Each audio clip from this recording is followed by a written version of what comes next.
The Seven Sisters Fishing Historic Places is in Hatfield, Massachusetts. We have that Seven Sisters Range moving west to east away from the Connecticut River.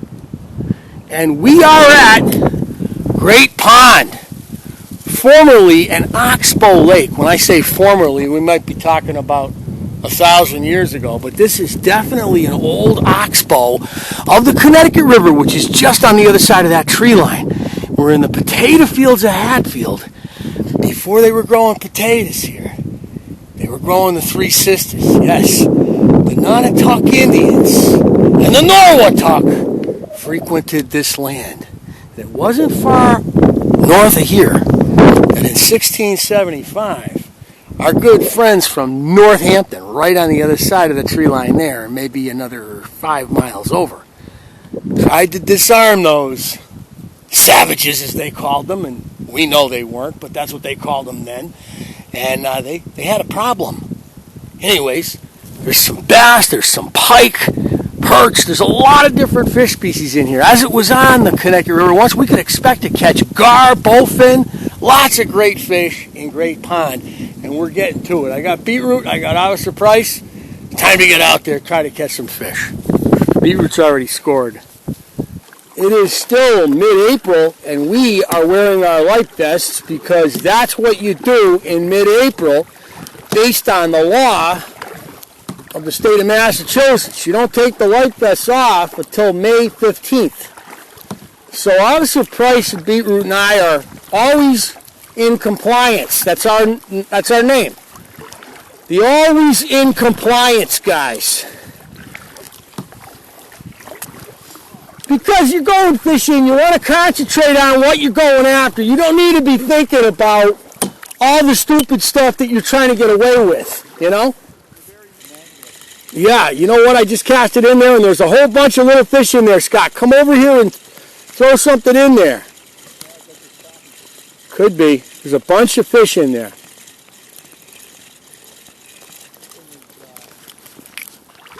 Bet you there's a lot of muskrats in here. You can see where the water was up about 1.5 feet when the river flooded, Tom. See it?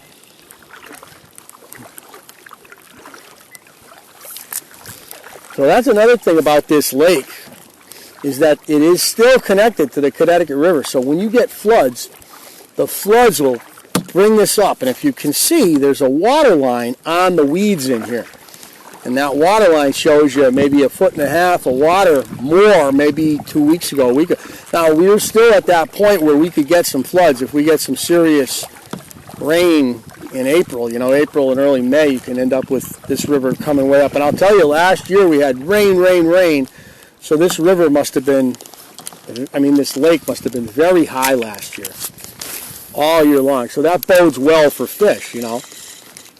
And of course, that means that the river fish can get in here.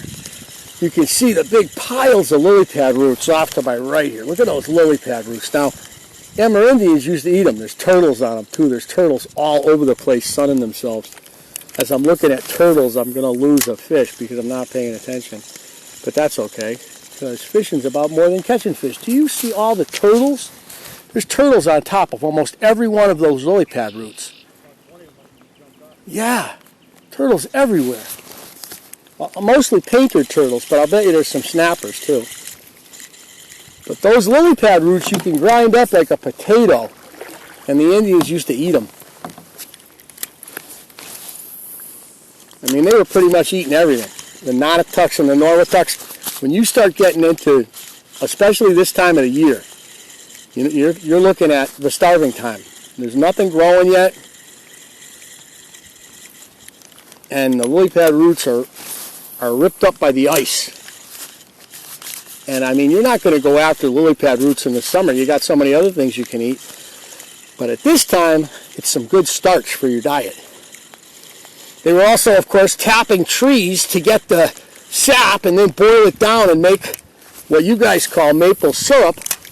They used it all year long to basically dip their venison in because they thought venison didn't have enough fat and flavor in it. They liked bear. Of all the variety of meat that you could get here in southern New England, they liked bear the most. These are some serious lily pad roots.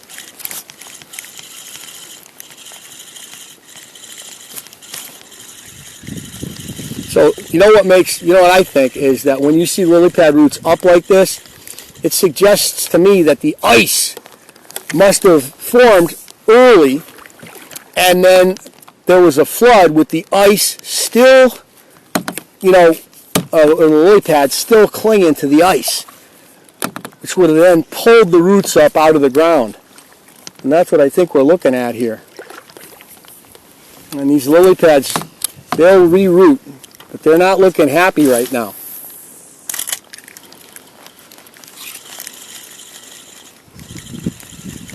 They have had better days. Oh, the turtles here. There's just so many turtles.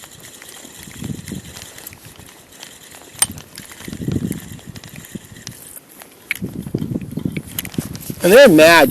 Turtles have a real temper when they have to jump in the water like this.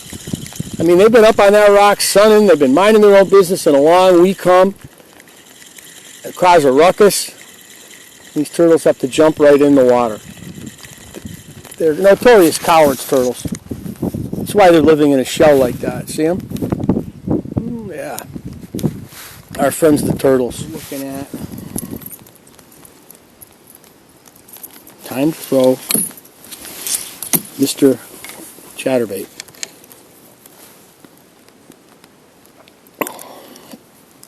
A lot of pike in here. And a lot of other nasty things, like bowfin, which I love.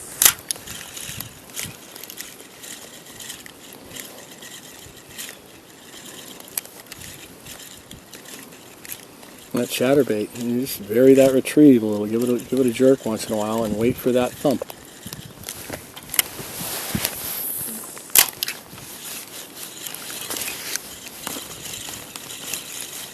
Ooh, I just missed one. Oh, I got him. He hit it, and I thought I lost him, but he stuck with me. And not a bad little guy. Not a bad hog right there. Not a real hog, but you know what I mean. So switching it up, throws a chatterbait on. It's a healthy looking fish. Look at how fat that is. Beautiful. Nice white, well marked chunker. And into the water he goes. You look at the homes up here on this bluff overlooking Great Pond, and you just imagine there's an old apple tree right here off to my left. See the old apple tree, and then we're working our way up, and you just can imagine a lot of elms, poplar, beautiful terrain. And I imagine that bluff running all the way along the edge of North Pond would have been a perfect site for an Amerindian village. And remember, their village sites moved. So where the Nonotucks were at the time of contact is not where they were 10 years before or 20 years before that. And, there's speculation that the New England Amerindian population was much larger in the 16th century than it was in the 17th. When Verrazano and Cartier came along the New England coast, they remarked that it was just beautiful, beautiful land for farming, but it was very well occupied. So that suggests from the Europeans themselves that there were a lot of Amerindians here, and that the great plagues that are recorded to have done such devastation to those populations may have begun sooner than anyone thinks. We do know that, oh, there we go, there's a fish. We do know, what do we got here? Ooh, he hit it like a little bass. Not a nice, he's a feisty guy. We do know, as I continue my story, look at you. Wow. Pound and a halfer. We do know that there were a lot. Oh, I meant being interrupted, and I've lost my train of thought. I was talking about the population. What I was going to say is, you do know that the Basques, and not that long after Cartier and his gang came up the coast, the English and the French began coming to the Grand Banks and set up fish drying stations. For the cod, they were pulling out in such outrageous numbers along the coasts of Maine and Nova Scotia. And if you think about that, that means contact. And of course, these English, these French, these Dutch, these Spanish, I don't know about the Basques. I can't really blame them. I've never heard that they got involved in it. But as they'd be sailing along, they'd see a group of Amerindians down by the ocean clamming or doing whatever they were doing, and they'd kind of stop and grab them and misuse them or sell them. It was quite common. I mean, there were no rules where the native people were concerned for these early explorers, because of course the Indian people weren't Christian, and they had this very, I don't know, can't really call it Eurocentric, but this very Christocentric maybe view of the world. If you were a Christian, you had certain protections, and if you weren't, you didn't. And sadly, many native people fell afoul of that kind of thinking. Oh, there we go. Oh, another one. Oh, I missed him. They're definitely hitting the chatterbait nicely. So I'm working these lily pads that are popping up. I'll tell you, you don't want to get stuck on these things. It's like, and I just said that and got stuck on one. I'm on a raft of lily pad roots here. You're not getting off of that. So I got to get over with the oar. Look at these pad roots. They're like a big hunk of meat. You can see why the Indians would have eaten them. And they've been uprooted, like I said earlier, by an early freeze and then a winter flood. You put the two of those together and you've got the pads. If you've ever had any experience with lily pads, you can see sprouts over here. Lily pads are very, very fibrous, and it's really difficult to break one off. So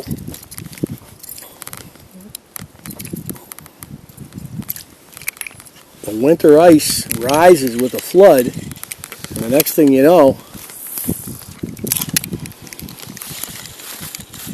they're getting ripped right out of the bottom by their own nearly decayed fronds, which are still strong enough to pull them.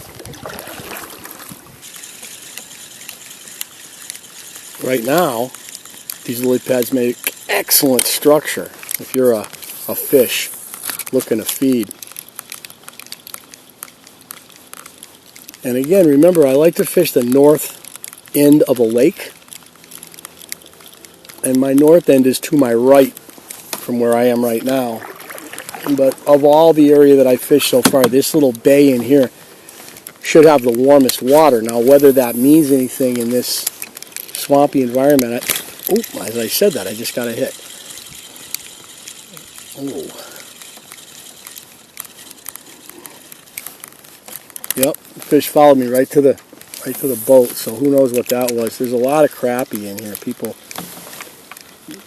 Game warden stopped Officer Price as Price was launching and checked his equipment, make sure he had his life vest and that he was all scotched away, and Officer Price is scotched away. Anyways, the game warden told him, yeah, there's a lot of crappie and there's a lot of carp in here. And we know there's carp in here. We've seen them doing their thing. We just assumed there were crappie. I think I've caught a couple crappie in here, but I don't really remember anything massive. But supposedly there's some big crappie in here. I'm going to pitch one right in there. That was a poor pitch. You can see the torpedoes of fish in that northern basin. Oh. I just saw one come zipping out from the right when I cast. So I don't know if he plans on attacking it or not, but he's right now, he's following it. So we got to make this guy hit. Nope.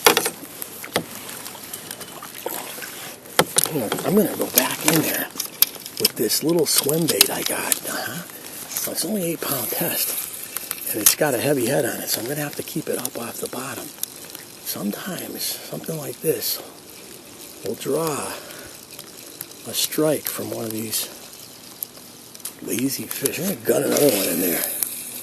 Nice and light. It comes right up with this head on it. That's what I like. You can swim it right up off the bottom nicely. It's got that little blade on it. So oh, there we go. It worked. What do we got here? We got a little largemouth. Little guy. Because of course I'm throwing this little lure, but hey. Oh, look at him. Bam. I knew that would work. I didn't think I would catch Tiny here. Tiny, go on back down there and let your mama know that I am here with the Fishing Historic Places crew and we want to catch, well, you know what I mean. Get in there. Tiny. Beetroot is on a pike over here. He says he's got a big pike working the shoreline. So we're going to drift over there and see what happens. Flip in the weeds along the way. And of course, caught one. But we're off. I love the sound of those red-winged blackbirds. Is that Officer Price down there?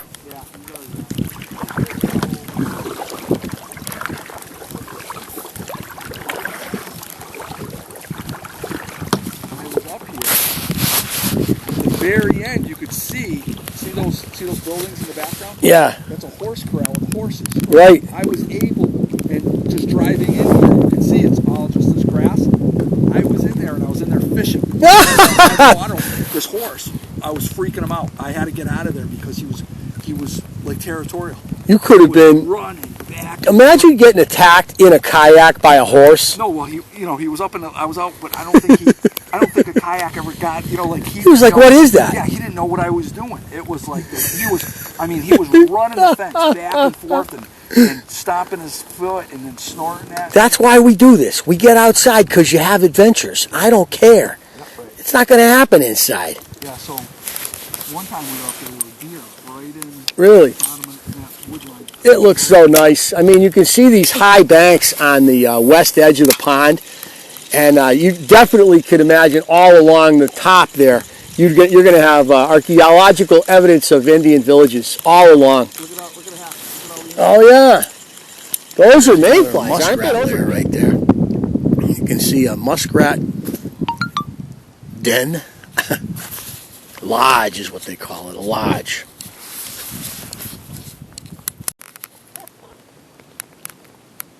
There's one of them pterodactyls up there. Look at him. He's just staring into the water. I hope I don't get too close. That's a big beak right there. Look at that guy. He is stalking something, and he ain't catching and releasing. Oh, look at him. Pretty as a picture. Look at that. He's got like a 7-inch beak on him. Looks like a carrot. Oh, them pterodactyls scare the heck out of me. Oh boy, am I glad I'm not a minnow right now. Even though I'm not a minnow. I think he's looking at this canoe in a funny way right now. Oh, jeez. Look at the posture. Oh, he's getting ready. He's got the beak poised. He's going. He's going to do it. Stop. Look at that blue heron. Look at him. People in Chicopee will refer to him as a pterodactyl. Look at him. He's in that hunting posture. He doesn't even care that I'm here. Look at him. He's got to have a neck that's 3 feet long. That is something else. Wow.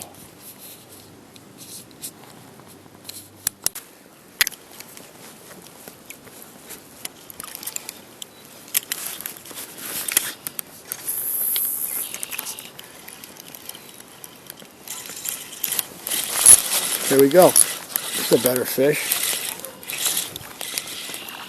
No, he's not that much better of a fish, but he fell to the chatterbait again. We're on a chatterbait pattern here. He hit that deep. Look at you. Oh, well then. Get back in the water. That's 4.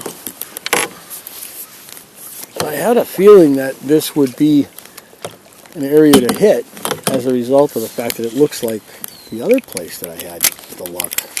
You know, it's a northern cove, and it's got the same kind of vegetation. It's like the bass are up in that vegetation, and they're coming out and whacking it. So the chatterbait's drawing them out. You'd think there'd be some decent bass in here that would also be susceptible to the chatterbait.